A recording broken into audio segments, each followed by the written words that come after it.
नमस्कार दोस्तों, आप सभी का स्वागत है आपके अपने यूट्यूब चैनल पढ़ लो पर। दोस्तों आज हम आपको बताने जा रहे हैं कि हाउ टू रीड एनसीईआरटी यानी कि एनसीईआरटी को दोस्तों कैसे पढ़ें और एनसीईआरटी को दोस्तों हम सही तरीके से कैसे पढ़ें। यानी कि दोस्तों एनसीईआरटी सब पढ़ते तो हैं लेकिन उनको समझ में नहीं आता क्योंकि दोस्तों उन्हें पढ़ने का असली तरीका ही नहीं पता है। दोस्तों एनसीईआरटी तो बोल तो दिया जाता है कि एनसीईआरटी को पढ़ो, लेकिन उसे पढ़ें कैसे या कोई नहीं बताता है। तो दोस्तों आज हम इसी वीडियो में जानेंगे कि how to read NCERT effectively यानी कि एनसीईआरटी को हम कैसे इफेक्टिवली से पढ़ेंगे यानी सही तरीके से कैसे पढ़ेंगे जिससे हम कम पढ़ के भी क्या करें ज़्यादा समझ लें। दोस्तों देखा क्या जाता है दोस्तों, जब हम एनसीईआरटी को पढ़ने बैठते हैं तो क्या होता है, हमें लगता है कि शब्द क्या हो रहे हैं दोस्तों, उड़ रहे हैं, हमें कुछ समझ में ही नहीं आ रहा है दोस्तों हम सब जब भी क्या करते हैं एनसीईआरटी को किसी से भी सुनते हैं तो उसका एकदम वैल्यू हाई करके बताया जाता है कि आप एनसीईआरटी के बिना तो कुछ कर ही नहीं सकते, आपको एनसीईआरटी पढ़ना ही पड़ेगा क्योंकि एनसीईआरटी क्या है, बेस है किसी भी चीज़ का। लेकिन दोस्तों हमें सभी लोग बोल देते हैं, हर एक टॉपर यही बोलेगा एनसीईआरटी करो, लेकिन कोई ये नहीं बताता है कि हमें एनसीईआरटी कैसे पढ़ना चाहिए। तो दोस्तों आज मैं आपको बताने जा रहा हूँ एनसीईआरटी पढ़ने का एकदम बेस्ट तरीका। तो दोस्तों कुछ आप अपने अपने मिनट दीजिए 10 से 5 मिनट और आप देखिए कि आप एकदम नए तरीके से एनसीईआरटी पढ़ना सीख जाएंगे और आपकी परीक्षाओं में आपके अंक बड़े अच्छे आएंगे। दोस्तों पहला प्रश्न ये उठता है कि एनसीईआरटी क्यों पढ़े, यानी why NCERT is important. NCERT क्यों इम्पोर्टेंट है, हम एनसीईआरटी को क्यों पढ़ें। दोस्तों इसका सिंपल और एकदम शॉर्टकट जो आंसर है पहला तो यही है कि ये सिंपल और क्लियर लैंग्वेज में होती है एनसीईआरटी। एनसीईआरटी में आप देखेंगे क्या है, जिसकी लैंग्वेज है बहुत ही सिंपल और क्लियर होती है, इसमें ज़्यादा क्लिष्ट शब्द नहीं होते, ज़्यादा डिफिकल्ट शब्द। और दोस्तों ये जो एनसीईआरटी होती है ये एक्सपर्ट के द्वारा लिखी जाती है, यानी कोई ऐसा एरा वगैरह व्यक्ति आकर, कोई कोचिंग इंस्टीट्यूट वाला है, कोई ऐसा ही यूट्यूबर है या कोई नॉर्मल सा व्यक्ति आकर ऐसे कोई नहीं लिख देता है। इसे क्यों लिखते हैं, इसके एक्सपर्ट लोग लिखते हैं जो उस सब्जेक्ट में 20-25 साल से रिसर्च कर रहे हैं, बूढ़े हो गए 30-40 साल से पढ़ा रहे हैं, क्या करते हैं वो सब लोग क्या करते हैं दोस्तों, एनसीईआरटी को लिखते हैं। और दोस्तों कॉन्सेप्ट क्लियरिटी आती है हमें, जब हम किसी भी चीज़ को पढ़ते हैं उससे पहले अगर हम एनसीईआरटी को पढ़ रखे रहते हैं तो क्या रहता है, हमारा जो कॉन्सेप्ट रहता है पूरा क्लियर रहता है। क्योंकि एनसीईआरटी क्या है दोस्तों, एकदम बेसिक बिल्कुल, चाहे बोर्ड हो आपका, चाहे सीयूटी, नीट, यूपीएससी, सबके लिए क्या है दोस्तों, जो एनसीईआरटी है क्या है दोस्तों, बेस है। जेई, नीट, सीयूटी, बोर्ड या यूपीएससी तक के लिए क्या है, एनसीईआरटी ही बेस है दोस्तों। और जो एनसीईआरटी के डाटे होते हैं वो ऑथेंटिक और रिलायबल सोर्स होते हैं, ठीक दोस्तों। इसलिए क्या होता है दोस्तों, एनसीईआरटी को सभी लोग रिफर करते हैं पढ़ने के लिए। दोस्तों टॉपर भी तो एनसीईआरटी से ही शुरू करते हैं। अगर हम किसी भी कुछ पूछते हैं कि आप कहाँ से अपनी पढ़ाई चालू किया, क्या आपने पढ़ के सफलता हासिल की, तो सबका एक मेन जो होली बुक रहती है वो क्या रहती है दोस्तों, एनसीईआरटी। दोस्तों इसीलिए क्या है, एनसीईआरटी इंपॉर्टेंट है। अब दोस्तों एनसीईआरटी पढ़ते समय हम क्या भारी भारी मिस्टेक कर देते हैं दोस्तों, आइए चलिए उसको जानते हैं कि एनसीईआरटी पढ़ते हम कौन सी ऐसी गलतियां करते हैं जो हमें नहीं करनी चाहिए। दोस्तों ये कुछ ऐसी गलतियां हैं, कुछ ऐसे कॉमन मिस्टेक्स हैं जो हर एक स्टूडेंट करता है एनसीईआरटी पढ़ते समय। क्योंकि दोस्तों जब वो एनसीईआरटी पढ़ने बैठता है तो एनसीईआरटी पढ़ना नहीं चाहता है, एनसीईआरटी को पढ़ के खत्म करना चाहता है। वो क्या करता है दोस्तों, रीडिंग इन हरी, यानी कि क्या करता है दोस्तों, जल्दी जल्दी पढ़ता है। एनसीईआरटी को जल्दी जल्दी पढ़ के क्या करना चाहता है, अपना कोटा पूरा करना चाहता है कि जल्दी से क्या हो, खत्म हो, मैंने इतना पढ़ लिया। लेकिन दोस्तों ये क्या होती है, सबसे बड़ी गलती होती है। एनसीईआरटी को कभी भी जल्दी जल्दी नहीं पढ़ा जाता है दोस्तों। और जो दूसरी गलती स्टूडेंट्स करते हैं वो सिर्फ रट्टा मारते हैं, समझने का प्रयास नहीं करते हैं। यानी कि जो लिखा है उसी को क्या करेंगे दोस्तों, रट्टा मारेंगे टट्टू तोते की तरह, लेकिन उसको समझने का प्रयास नहीं करेंगे दोस्तों। और जो स्टूडेंट्स होते हैं वो क्या करते हैं, जो डायग्राम दिया गया था, जो मैप दिया रहता है, जो एनसीईआरटी के इंपॉर्टेंट बॉक्सेस दिए गए थे, उसे क्या कर देते हैं दोस्तों, स्किप कर देते हैं। तो भी दोस्तों ये भी क्या है, एक बहुत बड़ा मिस्टेक है जो क्या किया जाता है, हर एक स्टूडेंट के द्वारा किया जाता है दोस्तों। और क्या करते हैं, जब हम पढ़ने बैठते हैं एनसीईआरटी तो हाइलाइटिंग एवरीथिंग, यानी कि सभी चीज़ को क्या करते हैं दोस्तों, हम हाईलाइट करने लगते हैं। हर एक चीज़ को हाइलाइटर लेके एकदम पूरा कॉपी को रंगीन बना देंगे, पूरी बुक को रंगीन बना देंगे। आप देखेंगे टेक्स्ट बुक तो कहीं पर ब्लू हाइलाइटर, कहीं पर येलो, कहीं पर ग्रीन, पूरा हाइलाइटर से क्या करेंगे, उसको रंग बिरंगा तिरंगा बना देंगे। लेकिन दोस्तों ये भी बहुत गलत होता है दोस्तों। दूसरा होता है कि एनसीईआरटी पढ़ते तो हम उसका नोट्स नहीं बनाते हैं, यानी कि नोट्स न बनाना एनसीईआरटी का भी क्या है, कॉमन मिस्टेक है जो अधिकतर स्टूडेंट्स करते हैं दोस्तों। हर 5 मिनट में हम क्या करते हैं, यूट्यूब खोल कर क्या करने लगते हैं, अपने कॉन्सेप्ट क्लियर करते हैं। यानी कि दोस्तों हम एनसीईआरटी पढ़ते पढ़ते क्या करते हैं, जैसे कुछ नहीं समझ में आया तुरंत क्या करते हैं, यूट्यूब खोल के सर्च करने लगते हैं कि ये क्या चीज़ है, क्या है। दोस्तों थोड़ा सा भी हम सब्र नहीं करते हैं। अगर हम किसी वर्ड की मीनिंग नहीं समझ में आती तो गूगल पे चले जाते हैं, कोई कॉन्सेप्ट नहीं समझ में आता है तुरंत क्या करते हैं, हम यूट्यूब खोल लेते हैं हर एक 5 मिनट पे। दोस्तों ये भी क्या है, ये बहुत बड़ी मिस्टेक है दोस्तों। हम क्या करते हैं, डिपेंडिंग ऑन ओनली जो कोचिंग मटेरियल है उस पे ही हम क्या करते हैं डिपेंड रहते हैं। जो कोचिंग है, जो इंस्टीट्यूट है या जो जहाँ से भी हम पढ़ रहे हैं, जो उसके मटेरियल है क्या करते हैं दोस्तों, हम सिर्फ उसी पे रिलाई करते हैं, उसी पे भरोसा करते हैं। हम एनसीईआरटी को क्या समझते हैं, तो बहुत बेसिक बुक है, इसे क्या पढ़ना है, इसे क्यों पढ़े। लेकिन दोस्तों आप देखे होंगे हर एक टॉपर हो, चाहे यूपीएससी का, चाहे बोर्ड का, चाहे सीयूटी का, सब क्या रिकमेंड करता है, सब एनसीईआरटी को रिकमेंड करता है। तो दोस्तों एनसीईआरटी ऐसे ही नहीं इंपॉर्टेंट है दोस्तों, ये होली बुक मानी जाती है किसी भी सब्जेक्ट के बेस के लिए। दोस्तों हमें क्या करना चाहिए, सिर्फ कोचिंग के मटेरियल पे नहीं डिपेंड रहना चाहिए दोस्तों। उसके अलावा दोस्तों जो कॉमन मिस्टेक करते हैं स्टूडेंट, वो नोट बनाते समय पूरा का पूरा पैराग्राफ ही कॉपी कर लेते हैं, यानी कि जितना बुक में लिखा रहता है तो उससे ज़्यादा वो क्या करते हैं अपने नोट्स में ही लिख डालते हैं। तो भी दोस्तों ये भी क्या है, ये भी एक बहुत बड़ी गलती है जो क्या करते हैं स्टूडेंट करते हैं। और दोस्तों कभी स्टूडेंट अगर पढ़ भी लेगा एनसीईआरटी गलती से तो रिवाइज भी नहीं करेगा, यानी कि रिवीजन क्या करते हैं स्किप कर देते हैं। और दोस्तों क्या करते हैं, जब भी अपना रिवीजन चालू करते हैं दोस्तों पहला पेज छोड़ देते हैं, यानी कि जो उनका इंट्रोडक्शन रहता है चैप्टर का उसे ही दोस्तों क्या कर देते हैं स्टार्टिंग में छोड़ देते हैं। दोस्तों मैं आपको बताता हूँ कि ये जो गलतियाँ हैं इन्हें हम कैसे सुधारें, यानी कि इन गलतियों को हम ना करके कैसे क्या करें दोस्तों, हम एनसीईआरटी को अच्छे से पढ़ें, यानी कि एनसीईआरटी को कैसे सही से पढ़ा जाता है, सही तरीका क्या है एनसीईआरटी को पढ़ने से, जिससे हम सब चीज़ समझ सकें। तो दोस्तों आइए हम उसी को जानते हैं। दोस्तों अगर आपने अभी तक हमारे यूट्यूब चैनल को सब्सक्राइब नहीं किया है दोस्तों, प्लीज़ हमारे यूट्यूब चैनल को सब्सक्राइब करिए।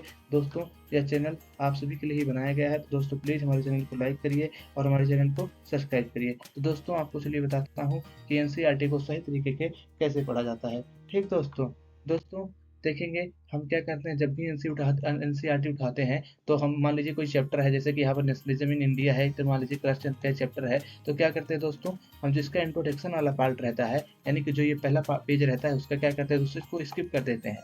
यानी कि हम देखेंगे अगर हम भारत में राष्ट्रवाद पढ़ रहे हैं तो उसका जो पहला इंट्रोडक्शन का पार्ट है इसे क्या कर देंगे हम स्किप कर देंगे, और हम क्या चालू करेंगे, जो मेन बॉडी रहती है यानी कि यहाँ से चालू करते हैं। दोस्तों ये हमें नहीं करना चाहिए, हमें कभी भी जो एनसीईआरटी का पहला पेज रहता है किसी भी चैप्टर का उसको हमें नहीं स्किप करना चाहिए। क्यों दोस्तों, क्योंकि अगर दोस्तों हम पहला पेज ही स्किप कर देंगे दोस्तों, यानी कि पहला पेज ही नहीं पढ़ेंगे उसका जो इंट्रोडक्शन होता है, तो उसका हम क्या कर पाएंगे दोस्तों, बैकग्राउंड नहीं जान पाएंगे उस चैप्टर का, या उस चैप्टर के पहले जो चैप्टर पढ़े थे उससे उसको लिंक नहीं कर पाएंगे। दोस्तों ये क्या करता है, पहला चैप्टर हमारी बहुत ही मदद करता है इस चैप्टर को समझने में, और इस चैप्टर की क्या बताता है दोस्तों, एक छोटा सा इंट्रोडक्शन बताता है। तो दोस्तों जो पहली गलती स्टूडेंट करते हैं, जो पहला पेज छोड़ देते हैं, जो इंट्रोडक्शन छोड़ देते हैं दोस्तों, उसे नहीं छोड़ना चाहिए। दोस्तों इसमें आपको क्लियरिटी थोड़ा कम नजर आ रही होगी, देखिए दोस्तों इसमें आप अच्छे से देख पा रहे होंगे। लोग क्या करते हैं, लोग बाग जब भी पढ़ना चालू करते हैं तो जो इसका पहला पेज रहता है उसे क्या करते हैं, इसे छोड़ के सेकंड पेज पे निकल जाते हैं सीधे। और जैसे कि आप देखेंगे, देखिए ये एनसीईआरटी में इन सबकी सबसे बड़ी गलती यही होती है कि क्या करते हैं, पहला पेज छोड़ देते हैं। दोस्तों इसी के साथ आप देखेंगे जो पहले पेज में इंट्रोडक्शन दिया गया है तो उसमें बहुत सारी जानकारी होती है, जब उसे हम छोड़ देते हैं तो उन जानकारी से हम क्या हो जाते हैं दोस्तों, वंचित हो जाते हैं, हम उन जानकारी को नहीं समझ पाते हैं। दोस्तों अगर आप देखेंगे तो जितना ये ग्रीन में दिया गया है, लोग क्या करेंगे, यहाँ से नहीं स्टार्ट करेंगे, लोग इसे छोड़ देंगे, इसे नहीं पढ़ेंगे, सीधे कहाँ से स्टार्ट करेंगे, यहाँ से स्टार्ट करेंगे, यहाँ से पढ़ना स्टार्ट करेंगे, सोचेंगे फालतू में दिया गया है। लेकिन दोस्तों ऐसा नहीं है, अगर आप जब तक यहाँ से स्टार्ट नहीं करेंगे फर्स्ट वर्ड से, यानी कि जब तक आप तक फर्स्ट वर्ड से यहाँ से नहीं स्टार्ट करेंगे एकदम ऊपर से, तब तक दोस्तों आप कुछ नहीं समझ पाएंगे। दोस्तों आपको समझने से पहले इसका इंट्रोडक्शन लेना जरूरी होता है, जो कि इंट्रोडक्शन क्या करता है, जो पहला पेज रहता है या जो एनसीईआरटी का ऊपर का जो बॉक्स रहता है क्या करता है, हमें उस चैप्टर का इंट्रोडक्शन देता है। तो दोस्तों पहली गलती जो आप करते हैं इसे मत किया करिए, तो बहुत बेसिक गलती जो हर एक स्टूडेंट करता है दोस्तों। इसके अलावा अब देखिए दोस्तों, हमें फर्स्ट रीडिंग में क्या करना चाहिए दोस्तों जब भी हम एनसीईआरटी की फर्स्ट रीडिंग लगाएं तो हमें क्या करना चाहिए दोस्तों, हमें एनसीईआरटी को अंडरस्टैंडिंग करनी चाहिए, यानी कि उसको हमें समझना चाहिए, उसको अंडरलाइन करना चाहिए। यानी कि दोस्तों जब भी हम एनसीईआरटी को पढ़ने जा रहे हैं तो हम क्या करें, पहले एनसीईआरटी को समझें और दोस्तों उसमें क्या करें, हम अंडरलाइन करें। और दोस्तों जब भी हम अंडरलाइन करें तो किससे करें दोस्तों, हम पेन से कर सकते हैं, पेंसिल से कर सकते हैं। लेकिन दोस्तों ध्यान रखिएगा, पहली रीडिंग में आपको कभी भी हाइलाइटर का यूज नहीं करना है, यानी कि पहली रीडिंग में आपका हाइलाइटर का यूज मत करिए। पहली रीडिंग में आप सिर्फ पेन पेंसिल से जो भी पढ़ रहे हैं उसे आसानी से समझिए, और जो आपको नहीं आ रहा है उस पर थोड़ा सा क्वेश्चन मार्क बना दीजिए, या उसे हल्का सा आप क्या करिए, डार्क कर दीजिए पेंसिल से या पेन जो भी आप लिए हैं। ठीक दोस्तों, लेकिन हाइलाइटर का प्रयोग मत करिए पहली रीडिंग में। दोस्तों पहली रीडिंग में आप उसको समझिए, और जो आपको थोड़ा बहुत इंपॉर्टेंट लग रहा है उसे क्या करिए, पेंसिल से दोस्तों हाईलाइट कर दीजिए, अंडरलाइन कर दीजिए। ठीक दोस्तों, लेकिन दोस्तों हाईलाइटर का प्रयोग मत करिए।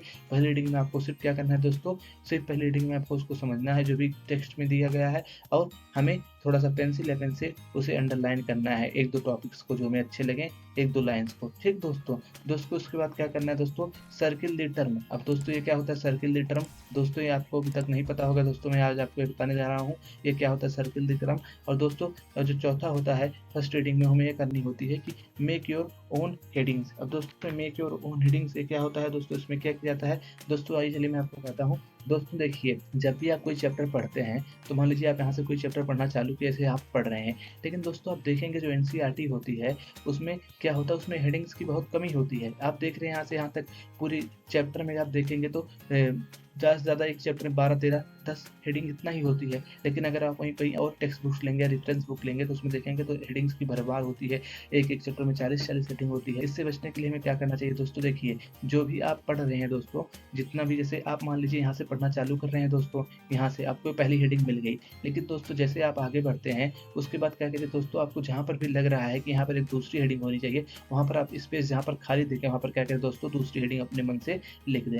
और दोस्तों जो आपको दूसरा काम करना है, क्या करना है दोस्तों, सर्किल द टर्म। इसका मतलब क्या होता है दोस्तों, मैं आपको बताना चाहता हूँ दोस्तों सर्किल द टर्म का मतलब यह होता है दोस्तों, जो भी आप चीज़ इंपॉर्टेंट देते हैं एनसीईआरटी में, जैसे कि आप दोस्तों यहाँ पर देख सकते हैं, इसमें मैंने क्या किया है, यहाँ पर देखिए ये दोस्तों, इस साइड इस वाले पेज में देखिए ये दोस्तों, ये जो पेज है दोस्तों, इसमें मैंने जो भी चीज़ पढ़ा है उसको क्या किया है, देखिए यहाँ पर सर्किल किया है। जैसे कि कुछ शब्द ऐसे होते हैं जिनकी क्या होती है डिफिनीशन कभी कभी पेपर में पूछ ली जाती है। जैसे यहाँ पर देखिए अंतर धार्मिक वर्चस्व, यानी कि धर्म के अंदर छिपे वर्चस्व का विरोध करना। यहाँ पर दोस्तों इसको क्या किया मैंने, हाईलाइट कर दिया। तो अब जब भी एग्जाम में पूछा जाएगा कि अंतर धार्मिक वर्चस्व क्या है, या किसी भी सब्जेक्ट में इसका जो भी कॉन्सेप्ट आएगा अंतर धार्मिक वर्चस्व का, तो क्या करूंगा मैं इसे आसानी से समझ लूंगा। लेकिन दोस्तों ये अगर आराम से ऐसे ब्लैक पेन में लिखा गया होता, यानी कि ब्लैक इंक से पूरे चैप्टर में लिखा गया होता, तो समझ में नहीं आता अंतर धार्मिक वर्चस्व का मतलब क्या है, वो तो पूरे चैप्टर में एक हो जाता। तो इसलिए दोस्तों इसे समझने के लिए हमें क्या करना पड़ेगा, 1-2 शब्द ऐसे रहते हैं जो क्या रहते हैं, हेडिंग जिनकी नहीं दी गई रहती है, या जो मतलब बोल्ड शब्द में नहीं लिखे गए रहते हैं, बोल्ड मतलब स्टाइल में नहीं लिखे गए रहते हैं, तो हम उससे बोल्ड तो कर नहीं सकते हैं, क्योंकि हम तो टाइप तो कर नहीं सकते हैं बुक को। हम तो क्या कर सकते हैं दोस्तों, जो भी हमें इंपॉर्टेंट लगे या तो उसको हम ऐसे ऐसे देख रहे हैं आप दोस्तों, ऐसे कोई मतलब ऐसे बादल वादल जो बनाते नहीं है ऐसे उसी वर्ड के ऊपर ऐसे बना दे, या स्क्वायर बना दे, या जो अभी आपको ठीक लगे, सर्किल ठीक लगे, तो आप क्या करिए उसके ऊपर दोस्तों सर्किल बना दीजिए। यानी कि जो दोस्तों टर्म्स हैं उस पर क्या करिए आप दोस्तों, उसको मतलब सर्कल से या रेक्टेंगल से क्या करिए दोस्तों, एक अलग शेप दे दीजिए, जिससे क्या हो दोस्तों, उसे आपको पढ़ने में आसानी रहे। जैसा कि मैंने यहाँ पर किया है, आप देखेंगे नीचे तो इसमें भी देखिए यहाँ पर दिया गया है कि धार्मिक वर्चस्व क्या होता है इसको, ठीक दोस्तों। तो इससे क्या होता है दोस्तों, ये सब अगर कभी आएंगे, जैसे ये सब टर्म या अवधारणाएं जब कभी आएंगे एग्जाम में, तो ये सब क्या होगा दोस्तों, इसकी डिफिनीशन लिखने में आसानी होगी, क्योंकि दोस्तों डिफिनीशन ही सबसे बनती है कि अंतर धार्मिक वर्चस्व क्या है, धार्मिक वर्चस्व क्या है। तो दोस्तों आप सब जान जाइए कि ऐसी चीज़ों पर क्या कीजिए, जो भी ऐसे टर्म हो इंपॉर्टेंट चैप्टर के अंदर जो बोल्ड में ना लिखे गए हैं, जिनकी हेडिंग ना दी गई है, उनको आप हाईलाइट करिए। उसके अलावा दोस्तों क्या करना है दोस्तों, इसके अलावा आपको करना है दोस्तों मेक योर ओन हेडिंग। इसका मतलब क्या होता है दोस्तों आप अपनी हेडिंग खुद बनाइए। दोस्तों जैसा कि आप सभी जानते हैं ना, एनसीईआरटी में बहुत कम हेडिंग दी रहती है। जैसे अगर आप यहाँ पर देखेंगे, यहाँ पर रोलर टैक्स के बारे में बताया गया है, ठीक दोस्तों। तो दोस्तों जैसे कि आप रोलर टैक्स देखिए, यहाँ पर मैंने इसे हिंदी देखिए, यहाँ पर इंग्लिश मीडियम में दिया है मैंने इसे, और इसे हिंदी मीडियम में दिया है, दोनों मतलब इसलिए दिया है जिससे हिंदी और इंग्लिश वालों को प्रॉब्लम ना हो, सब समझ जाए आसानी से। दोस्तों यहाँ पर देखिए, जैसे कि आप रोलर टैक्स के बारे में दिया गया है, तो आप जैसे यहाँ पर पढ़ेंगे, जो पहली रीडिंग होगी वो क्या होगी, इंट्रोडक्शन होगी। यानी कि रोलर टैक्स क्या है, जैसे यहाँ पर बताया गांधी जी ने 1919 में प्रस्तावित रोलर टैक्स के खिलाफ मतलब राष्ट्रव्यापी सत्याग्रह किया, ये सब बताया गया ना कि गांधी जी ने क्या किया था, रोलर टैक्स के खिलाफ 1999 में क्या किया था, सत्याग्रह किया था, ठीक दोस्तों। ये सब इसमें बताया गया। पहला क्या है, इसका जो पहला पैराग्राफ है इंट्रोडक्शन है, लेकिन दोस्तों पहले पैराग्राफ के बाद क्या होता है, जो चीज़ है उसका इम्पैक्ट बताया जा रहा है, रोलर टैक्स का क्या प्रभाव पड़ा, यहाँ से आप देखेंगे तो सेकंड पैराग्राफ, यानी कि यहाँ से इसमें देखेंगे तो यहाँ से और इसमें देखेंगे तो यहाँ से क्या चालू हो रहा है, ये रोलर टैक्स का इम्पैक्ट चालू हो रहा है। लेकिन दोस्तों देखेंगे आप यहाँ पर, अब अगर आप एक बारी मैं आपको पढ़ के बताता हूँ, यहाँ पर देखिए, विभिन्न शहरों में रैली जुलूसों का आयोजन किया गया, और रेलवे वर्कशॉप में कामगार हड़ताल पर चले गए, दुकानें बंद हो गई। इस व्यापक जन उभार से चिंतित तथा रेलवे व टेलीग्राफ जैसे संचार सुविधाओं के भंग हो जाने के आशंका से भयभीत अंग्रेजों ने राष्ट्रवादियों पर दमन करना शुरू कर दिया। यानी कि यहाँ पर क्या बताया जा रहा है है दोस्तों कि जो रौलक टेट आया उसका क्या इम्पैक्ट हुआ, यानी कि जो रौलक टेट के खिलाफ जो लोगों ने विद्रोह किया उसका क्या प्रभाव पड़ा है, उसका क्या इम्पैक्ट पड़ा। तो दोस्तों यहाँ पर इम्पैक्ट किसी नहीं लिख रहे हैं, तो आप क्या करिए दोस्तों, यहाँ पर एक लिख दीजिए इम्पैक्ट या प्रभाव। यहाँ पर आप इसमें यहाँ पर लिख दीजिए, और हिंदी वाले क्या करेंगे, यहाँ पर लिख लेंगे अपना कि इसका इम्पैक्ट क्या पड़ा और क्या प्रभाव पड़ा। ठीक दोस्तों, यानी कि मॉक मेक और योर हेडिंग का मतलब यही है कि एनसीईआरटी में हेडिंग्स कम होती हैं, आप अपने शब्दों में अपनी हेडिंग बनाइए, जिससे क्या हो, आपको रिवाइज करने में और आपको पढ़ने में आसानी लगे। ठीक दोस्तों, उसके अलावा दोस्तों क्या करना है आपको दोस्तों, जब कभी भी आप पढ़ें, उसके अलावा दोस्तों आप कोई चीज़ ऐसी होती है दोस्तों जो आपको एक ही बारी में समझ में नहीं आएगी दोस्तों, उसको आप क्या करिए दोस्तों, तुरंत मोबाइल उठाकर उसको सर्च मत करिए दोस्तों, सिर्फ उसको अंडरलाइन कर दीजिए, ऐसे अंडरलाइन करिए, जिगजैग अंडरलाइन कर दीजिए। ठीक दोस्तों, और वहाँ पर क्वेश्चन मार्क बना दीजिए, मतलब ये आपको समझ में नहीं आया। तो दोस्तों क्या करेंगे आप बाद में, जब आप पढ़ लेंगे तो उसको बाद में जाके सर्च कर लेंगे। अगर दोस्तों आप पढ़ने के दौरान ही आपको कुछ समझ में नहीं आ रहा है, क्योंकि फर्स्ट रीडिंग में तो अधिकतर चीज़ें समझ में नहीं आती, कुछ ही चीज़ें समझ में आती हैं, लेकिन अगर दोस्तों आप फर्स्ट रीडिंग में ही मोबाइल खोलने लगेंगे या परेशान हो जाएंगे, तो आपको क्या होगा दोस्तों, आपको जो कॉन्सेप्ट है वो क्लियर नहीं हो पाएगा। इसीलिए दोस्तों फर्स्ट रीडिंग में सिर्फ आप अंडरलाइन करिए, और जो नहीं समझ में आ रहा है उसके बगल में क्वेश्चन मार्क बना दीजिए, जिगजैग लाइन बना दीजिए, और दोस्तों जो समझ में आ जा रहा है दोस्तों उसके क्या कीजिए दोस्तों, उसको आप अच्छे से अंडरलाइन कर लीजिए, जिससे क्या हो दोस्तों, आपको आगे उसी को रिवीजन करने में आसानी रहे। तो दोस्तों जो ना समझ में आए उसके लिए नीचे जिगजैग वाली लाइन बनानी है, और जो समझ में आ जाए उसके नीचे अंडरलाइन करनी है। ठीक दोस्तों, और दोस्तों जब जो ना चीज़ समझ में आए उसको चैप्टर खत्म करने के बाद सर्च करना है, चैप्टर पढ़ने के दौरान ही सर्च करना है। और दोस्तों आपको पहली रीडिंग में थोड़ा बहुत आइडिया हो जाएगा, उसके बाद क्या करना है दोस्तों, जब इसकी सेकंड रीडिंग लगाएंगे, यानी कि जब किसी भी चैप्टर की आप क्या कहेंगे दोस्तों, सेकंड रीडिंग लगाएंगे, तो दोस्तों अब आप क्या करेंगे, अब आप हाइलाइटर का यूज करेंगे, यानी कि दोस्तों अब अपने हाइलाइटर क्या क्या कर सकते हैं दोस्तों, आप यूज कर सकते हैं। और दोस्तों अब आप क्या करेंगे, शॉर्ट नोट्स बनाएंगे, यानी कि जो चैप्टर होता है उसके शॉर्ट नोट्स और हाइलाइटर का यूज आप कब करेंगे, दूसरे रीडिंग पर, यानी कि जब आपका फर्स्ट रीडिंग कंप्लीट हो गई चैप्टर की, उसके बाद आप क्या करेंगे, दूसरी रीडिंग लगाएंगे, और उसमें जो भी आपके काम की चीज़ें लगेंगी उसको क्या करेंगे, हाईलाइट करेंगे। सपोज दैट यहाँ पर रोलक टाइट के बारे में दिया गया है ना, तो इसमें जब भी आप रोलक टाइट के बारे में पढ़ेंगे तो हाईलाइट उन्हीं चीज़ों को करिए जो दोस्तों ज़्यादा इंपॉर्टेंट है, जैसे कि डेट हो गया, तो या कुछ ऐसा चीज़ हो गया कि जिसमें क्या हो, थोड़ा सा फैक्ट हो। ऐसा नहीं कि आप हर एक चीज़ को हाईलाइट कर रहे हैं, का की एंड और दी एंड, ये सब नहीं हाईलाइट करना है, यानी कि वही चीज़ हाईलाइट करनी है जो इंपॉर्टेंट है। ये तो जो का है, ये सब जो वर्ड होते हैं, ये सबको नहीं हाईलाइट करना है, सिर्फ उन्हीं वर्ड को हाईलाइट करना है जो इंपॉर्टेंट है। जैसे यहाँ पर लिखा गया है ना, रोलक एक्ट, गांधी जी ने 1919 में प्रस्तावित रोलक एक्ट का क्या किया, विरोध किया, यानी कि इसके खिलाफ क्या किया इन्होंने, खिलाफत अरे मतलब सत्याग्रह खोल दिया। तो यहाँ पर आप हाईलाइट कर दिए 1999, यानी कि 19 में क्या हुआ था, ये जो रोलक एक्ट था ये आया था। उसके अलावा देखिए दोस्तों यहाँ पर क्या लिखा गया है दोस्तों, इसे 6 अप्रैल को एक हड़ताल से शुरू किया होना था, यानी कि जो सत्याग्रह था 1919 का, उसको 6 अप्रैल से शुरू होना था। तो आप यहाँ पर इसको हाईलाइट करिए कि इसे 6 अप्रैल से क्या होना था, शुरू होना था। ठीक दोस्तों, आप नीचे आइए तो नीचे इसमें देखेंगे, तो आप यहाँ पर जो चीज़ें हैं थोड़ा-थोड़ा इन सबको हाईलाइट कर दीजिए कि जैसे 10 अप्रैल को क्या हुआ, पुलिस ने अमृतसर में एक शांतिपूर्ण जुलूस पर गोली चला दी, इसको आप हाईलाइट कर दीजिए। ऐसी चीज़ें हाईलाइट कर दी, ये नहीं है कि आप पढ़ रहे हैं सारी चीज़ों को ऐसे हाईलाइट कर दिए, हर एक चीज़ को मत हाईलाइट करिए, वही चीज़ को हाईलाइट करिए जो चीज़ें इंपॉर्टेंट है, और जो फैक्ट वाली चीज़ें हैं, जो थोड़ा कम इंपॉर्टेंट है उनको क्या कर दीजिए, अंडरलाइन कर दीजिए, और जो एकदम ही इंपॉर्टेंट है उन्हें मत हाईलाइट करिए। उसके अलावा दोस्तों आप क्या करेंगे, आप दूसरी रीडिंग में, और दूसरी रीडिंग में दोस्तों आप शॉर्ट नोट्स बनाना चालू कर देंगे। अब दोस्तों शॉर्ट नोट्स कैसे बनाएंगे दोस्तों, हमेशा पॉइंट बनाएंगे। जैसे कि दोस्तों आपने यहाँ पर पढ़ा ना रोलक एक्ट क्या होता है, तो आप यहाँ पर लिख देंगे कि 1999 में क्या हुआ था, जो रोलक एक्ट आया था उसके खिलाफ गांधी जी ने क्या किया था, सत्याग्रह चालू किया था। और दोस्तों याद रखिएगा, जो आप शॉर्ट नोट्स बनाएंगे, इसे आप अपनी कॉपी में बनाने से पहले जो आपकी एनसीईआरटी में थोड़ी सी जगह यहाँ साइड में दी गई थी पेज की, जैसे कि आप यहाँ पर देख रहे हैं ना, एनसीईआरटी में जगह दी गई है। तो दोस्तों क्या करेंगे, आप यहीं पर शॉर्ट नोट्स बनाएंगे, और दोस्तों आप जब भी शॉर्ट नोट बनाएंगे तो बुलेट्स में बनाएंगे, यानी कि कीवर्ड्स में बनाएंगे कि 1999, यहाँ पर लिख देंगे सत्याग्रह, फिर यहाँ पर लिख देंगे 6 अप्रैल को स्टार्ट हुआ, फिर यहाँ पर लिख देंगे उसके अलावा जो इम्पैक्ट हुआ, फिर यहाँ पर लिखेंगे आप प्रभाव।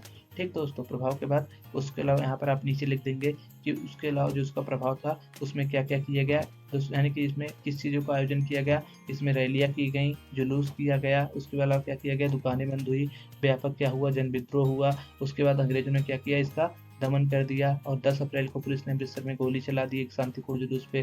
ठीक दोस्तों, ये सब क्या करेंगे दोस्तों, ये सब आप इस पॉइंट को यहाँ पर साइड में लिख देंगे, और छोटे-छोटे पॉइंट में लिखेंगे दोस्तों, बड़े-बड़े पॉइंट में लिखने की ज़रूरत नहीं है। जितनी भी चीज़ें लिखेंगे आप सब क्या करेंगे, सभी चीज़ों को मतलब छोटे शब्दों में लिखेंगे, जिससे क्या हो दोस्तों आपको पढ़ने में आसानी हो। और दोस्तों इसके बाद क्या करेंगे दोस्तों, अब आप क्वेश्चन बनाने की कोशिश करेंगे। क्वेश्चन बनाने की कोशिश कैसे करेंगे, जैसे कि यहाँ पर दिया गया है ना, तो यहाँ से क्वेश्चन आ सकता है ना कि रोलक एक्ट कब आया था, तो आप यहाँ पर क्वेश्चन बनाएंगे, यानी कि रोलक एक्ट कब आया था यहाँ पर आप लिख लेंगे, तो आप उसका आंसर यहाँ पर आपको मिल ही जाएगा। फिर उसके अलावा आप जानेंगे कि रोलक एक्ट के खिलाफ जो गांधी ने सत्याग्रह चालू किया था, कब चालू किया था, तो आप देखेंगे 6 अप्रैल। तो इसको भी आप क्या करेंगे यहाँ पर नोट कर लेंगे, यानी कि हर एक पेज में आप देखेंगे 3-4 क्वेश्चन बनते हैं। तो जैसे मान लीजिए जो पेज है इसमें कितने आ जाए, अभी 2 क्वेश्चन आ गए, ठीक दोस्तों। उसके अलावा आप नीचे देखेंगे कि यहाँ पर आप बना एक क्वेश्चन बना देंगे कि उसमें मतलब अमृतसर में अंग्रेजों ने कब गोलियां चलाई शांतिपूर्ण प्रदर्शन पे, तो उसका आंसर आ जाएगा 10 अप्रैल। ऐसे क्या करेंगे, क्वेश्चन बनाएंगे, ठीक दोस्तों। ये क्वेश्चन बनाने से क्या होता है दोस्तों, आपकी अंडरस्टैंडिंग बढ़ जाती है, और जब आप जब कभी भी आएंगे तो आप एक 3 क्वेश्चन देखेंगे तो आप जान जाएंगे हाँ इसी 3 क्वेश्चन का डाटा इसमें दिया गया है, और उसी 3 क्वेश्चन को आप क्या करेंगे अपने मन में सोचेंगे। अगर उसका आंसर आ रहा है तो आप क्या करेंगे, इस पेज को पलट देंगे। अगर उसका आपका क्वेश्चन का आंसर नहीं आ रहा है तो क्या करेंगे, आप इस पेज को फिर से पढ़ेंगे, यानी कि इसकी थर्ड रीडिंग लगाएंगे, ठीक दोस्तों। अगर आपको क्वेश्चन का आंसर आ रहा है तो आप क्या करेंगे, इस पेज को आगे बढ़ के आगे बढ़ जाएंगे। उसके अलावा दोस्तों क्या करना है, जब भी आप दोस्तों एनसीईआरटी पढ़ें, जो क्या करें दोस्तों, जिसके इंपॉर्टेंट डेट्स हैं, जो फैक्ट्स हैं, जो थिंकर के नेम है, उसको क्या करिए दोस्तों आप हमेशा लिखिए। यानी कि आप देखेंगे कभी कभी जितने भी हम चीज़ें पढ़ते हैं, देखिए कि आप देखिए यहाँ पर जो 15 रिपोर्ट है, यानी कि जो हिस्ट्री क्लास 12 की आप देखेंगे 15 रिपोर्ट करके चीज़ है, उसमें आप देखेंगे तो बताया गया है ना, इसे 1813 में यानी कि 1813 में पार्लियामेंट में सबमिट किया गया था। तो क्या है दोस्तों, ये ब्रिटिश पार्लियामेंट में 15 रिपोर्ट को 1813 में सबमिट किया गया था, एक फैक्ट है। तो दोस्तों इस फैक्ट को क्या करिए आप दोस्तों हाईलाइट करिए, तो इसे आप करिए दोस्तों एक कॉपी में नोट करिए, ठीक दोस्तों। इससे क्या होगा दोस्तों, ये सब चीज़ें आपको हमेशा याद रहेंगी और आपके एग्जाम में आपको मदद करेंगी। और दोस्तों इन्हीं चीज़ों को हाईलाइट किया जाता है, हर एक चीज़ को नहीं, आप बी आर दी डिस्कसिंग ये सब नहीं हाईलाइट करेंगे, इस हाईलाइट उसी चीज़ को करेंगे जो इंपॉर्टेंट है। जैसे कि ब्रिटिश पार्लियामेंट 1813, ठीक समझ गए, यानी कि ब्रिटिश पार्लियामेंट 1813 में जो 5th रिपोर्ट थी वो प्रेजेंट हुई थी। अब यहाँ पर ये आप इसको हाईलाइट कर देंगे कि क्या है, ये 1002 पेजों में थी, ठीक। मतलब जो जो ये दिया गया इन सब चीज़ों को क्या करेंगे आप हाईलाइट कर देंगे, ठीक दोस्तों। और उसके अलावा दोस्तों आप देखेंगे दोस्तों एनसीईआरटी के साइड में दोस्तों क्या किया गया रहता है दोस्तों, कुछ बॉक्सेस दिए रहते हैं। जैसे आप देखिए यहाँ पर लठैत के बारे में बताया गया ना है, तो दोस्तों इन सबको क्या करेंगे दोस्तों, आप जरूर पढ़ेंगे दोस्तों, इन सबको छोड़ना नहीं है, क्योंकि ये सब क्या करते हैं, हमारे कॉन्सेप्ट को क्लियर करते हैं दोस्तों। एनसीईआरटी में हम सब क्या करते हैं, पढ़ते समय इन सबको छोड़ देते हैं, लेकिन दोस्तों आप एक गलती मत करिए, जो एनसीईआरटी में साइड में जितने भी बॉक्सेस दिए गए हैं उनको क्या करिए दोस्तों पढ़िए, ठीक दोस्तों। उसके अलावा दोस्तों जो भी थिंकर हैं, या जो भी आप देखेंगे कोई कोई चैप्टर में क्या किया जाता है, कोई थिंकर है उसका कोई थॉट दे दिया जाएगा, जैसे कि जस्टिस का यहाँ पर जो चैप्टर है क्लास 11 की मतलब पॉलिटिकल थ्योरी का, राजनीतिक सिद्धांत का, जीएस मिल का जो थॉट है वहाँ पर दिया गया है, देखिए। तो इन सबको क्या करिए दोस्तों आप याद कर लीजिए या नोट कर लीजिए। इससे क्या होगा दोस्तों, आपका फैक्ट भी इंपॉर्टेंट, मतलब आपका फैक्ट भी मजबूत रहेगा, और इससे क्या होगा दोस्तों, आप परीक्षा में अच्छे अंक प्राप्त कर सकेंगे, ठीक दोस्तों। दोस्तों इसके अलावा दोस्तों जो भी हम देखते हैं एनसीईआरटी में जो भी लोग होते हैं उनकी क्या रहती है, थोड़ा थोड़ा उनका डिटेल दिया गया रहता है। यानी कि आप देखेंगे क्लास 12 की एनसीईआरटी में, या सोशोलॉजी हो गई, पॉलिटिकल साइंस हो गया, उसमें कुछ जो इंपॉर्टेंट पर्सन होते हैं उनका क्या किया जाता है, इंट्रोडक्शन दिया गया रहता है। जैसे कि आप देखिए यहाँ पर ज्योतिबा फुले का दिया गया है ना, तो ज्योतिबा फुले क्या किए थे, कहाँ से थे, इनके बारे में थोड़ा सा यहाँ पर जानकारी दी गई थी। दोस्तों ऐसे बॉक्सेस को आप जरूर पढ़िए, ऐसे बॉक्सेस को स्किप मत करिए, ठीक दोस्तों। दोस्तों इसके अलावा देखिए जो हिस्ट्री होती है आप देखेंगे स्पेशली क्लास 12 की, इसमें देखिए दोस्तों सोर्स दिया रहता है, स्रोत यानी कि सोर्स। तो दोस्तों जो सोर्स रहते हैं उसको भी पढ़िए, क्योंकि दोस्तों इससे भी क्या होता है क्वेश्चन बनते हैं, और इससे आप अगर नहीं पढ़ेंगे तो दोस्तों आपका चैप्टर की जो समझ है आपको नहीं आएगी, क्योंकि दोस्तों ये सभी एक चैप्टर का एक महत्वपूर्ण अंग होते हैं, जिसे हम क्या करते हैं दोस्तों छोड़ देते हैं। और दोस्तों जब इन सबको हम छोड़ देते हैं, इन्हीं सब चीज़ों से में क्या होता है दोस्तों, चैप्टर अच्छे से समझ में नहीं आता है। और दोस्तों जब चैप्टर से अच्छे से समझ में नहीं आता तो हमसे क्वेश्चन नहीं बनते हैं, और इसीलिए क्या होता है हर एक बच्चा एनसीईआरटी से डरता है, क्योंकि उसे सही पढ़ने का तरीका नहीं मालूम है। इसलिए दोस्तों जितने भी डायग्राम्स या जितने भी सोर्स या मैप दिए गए हैं, जो इंपॉर्टेंट बॉक्सेस दिए गए रहते हैं एनसीईआरटी को, आप उसको स्किप मत करिए। और जो दोस्तों एनसीईआरटी के क्वेश्चन दिए गए रहते हैं लास्ट में, उसको जरूर सॉल्व करिए, यानी कि एनसीईआरटी के हर एक क्वेश्चन को आप सॉल्व करिए। और दोस्तों बार बार आप सर्च और बार बार क्लिक करने से बचें, यानी कि जो चीज़ समझ में आपको नहीं आ रही है आप उसे तुरंत मत सर्च करिए पढ़ते हुए, आप उसे क्या करिए दोस्तों, आप उसे नोट कर लीजिए, उसे क्या करिए दोस्तों आप जिग लाइन कर दीजिए उसके नीचे, उसको क्या करिए दोस्तों आप चैप्टर खत्म करने के बाद समझिए, या अगर आपको नहीं समझ में आ रहा तो उसको क्या करिए आप दोस्तों उस पर वीडियो देख लीजिए, ठीक दोस्तों। दोस्तों इसके अलावा दोस्तों दोस्तों जो रेफरेंस बुक होती है सिर्फ उसका क्वेश्चन प्रैक्टिस के लिए मतलब रखें, यानी कि जो रेफरेंस बुक है उसका उपयोग सिर्फ आप क्वेश्चन प्रैक्टिस के लिए करें। उसको आप अपनी बेसिक बुक मत माने। जो आपकी बेसिक बुक है यानी कि जो आपकी फंडामेंटल बुक है जिससे आपका सिलेक्शन होगा वो है एनसीईआरटी। ठीक दोस्तों, एनसीईआरटी का ही आप प्रयोग करिए, उसी को अपना बेस मानिए और जितने भी आपके जो भी मतलब रेफरेंस बुक हैं उनका क्या करिए दोस्तों, सिर्फ क्वेश्चन प्रैक्टिस करने के लिए उनका उपयोग करिए, क्योंकि दोस्तों आपके जो नंबर हैं एनसीईआरटी से ही आएंगे, क्वेश्चन एनसीईआरटी से ही आएगा। जो क्वेश्चन बनता है, जो क्वेश्चन पेपर बनता है एनसीईआरटी से ही आता है, वो कहीं बाहर से नहीं आता है। दोस्तों ये कुछ बातें थी जिन्हें आपको ध्यान में रखना चाहिए एनसीईआरटी पढ़ते हुए। दोस्तों अगर आपको कुछ नहीं समझ में आया है तो दोस्तों प्लीज़ आप हमें कमेंट में बताइए, जिससे हम आपको उसको और अच्छे से समझा सकें। दोस्तों अगर आपने अभी तक मेरा चैनल सब्सक्राइब नहीं किया है तो दोस्तों प्लीज़ आप हमारे चैनल पढ़ लो को सब्सक्राइब करिए। दोस्तों मैं आपको बताना चाहता हूँ, अगर दोस्तों आप सीयूटी के बारे में तैयारी कर रहे हैं या सीयूटी के बारे में दोस्तों आप जानना चाहते हैं कि सीयूटी के लिए एनसीईआरटी को कैसे पढ़ें या सीयूटी में हम कैसे बेस्ट परफॉर्म करें एनसीईआरटी को पढ़ के बिना किसी रेफरेंस बुक के, या एनसीईआरटी को हम कैसे पढ़ें जिससे हमें सीयूटी में अच्छे मार्क्स हो, तो दोस्तों आप इसके डिस्क्रिप्शन में चेक करिए, आई बटन पे आप देखिए दोस्तों, वहाँ पर आपको सीयूटी के रिलेटेड वीडियो मिल जाएगा कि सीयूटी के लिए कैसे एनसीईआरटी पढ़ी जाती है। दोस्तों मैं आपको ज़्यादा से ज़्यादा इन्फॉर्मेशन देना चाहता हूँ। दोस्तों हमारे चैनल पढ़ लो पर आपको क्लास 12 के हिस्ट्री, इकोनॉमिक्स, सोशियोलॉजी और पॉलिटिकल साइंस जैसे सब्जेक्ट पढ़ाए जाते हैं। तो दोस्तों अगर आप क्लास 12 से हैं और आप हिंदी मीडियम से हैं तो दोस्तों आप हमारे चैनल को सब्सक्राइब करिए। दोस्तों आप इसी तरह के और वीडियो पाने के लिए आप हमारे चैनल को सब्सक्राइब करिए। दोस्तों उस यूट्यूब में हम कैसे एनसीईआरटी को पढ़ के अच्छे से नंबर ला सकते हैं, इस वीडियो को देखने के लिए दोस्तों आप आई बटन पे क्लिक करिए। दोस्तों आपको मिलते हैं अगले वीडियो में, तब तक के लिए पढ़ लो।